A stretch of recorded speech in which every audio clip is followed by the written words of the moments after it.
This morning, the Delta variant pushing hospitals closer to crisis. ICUs in Alabama, Georgia, Florida, and Texas now at 90% capacity or more. Nearly a quarter of COVID cases reported last week were children. The push to get them vaccinated more urgent than ever. Pfizer telling NBC News its vaccine data for 5 to 11-year-olds will be ready this month, and emergency use authorization could come as soon as Thanksgiving. This as the pandemic hits rural communities the hardest. Here at Marshall Hospital outside Sacramento, physician assistant Ariana Campbell faces a record surge of COVID patients, many struggling to breathe. 3 patients have arrived within the span of 15 minutes. Yes. And you're already out of beds. Yes. The lives she's trying to save, often those of her own friends and neighbors, like Antoinette Sims. She's had severe symptoms for 6 weeks, so bad she can't work. Her 2 sons had COVID and her best friend died from it, yet she still refuses to get the vaccine. I just want to be sure, what if I am that small, minute number that actually dies from it?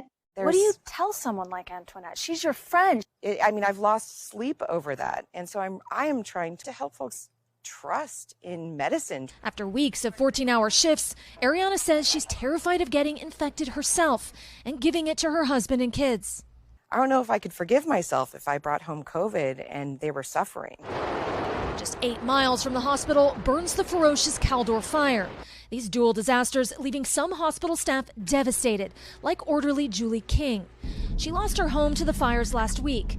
Still, she's showing up for work, cleaning the rooms of critically ill COVID patients. It's not all about just me. It's the patients' families.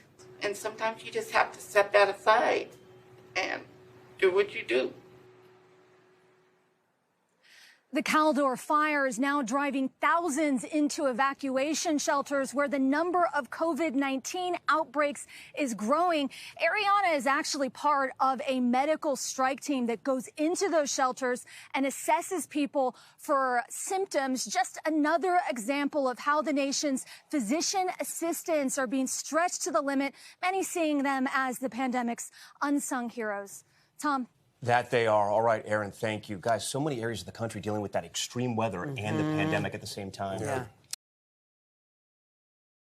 Hey, thanks for watching our YouTube channel. Find your favorite recipes, celebrity interviews, uplifting stories, shop our favorite deals, and so much more with the Today app. Download it now.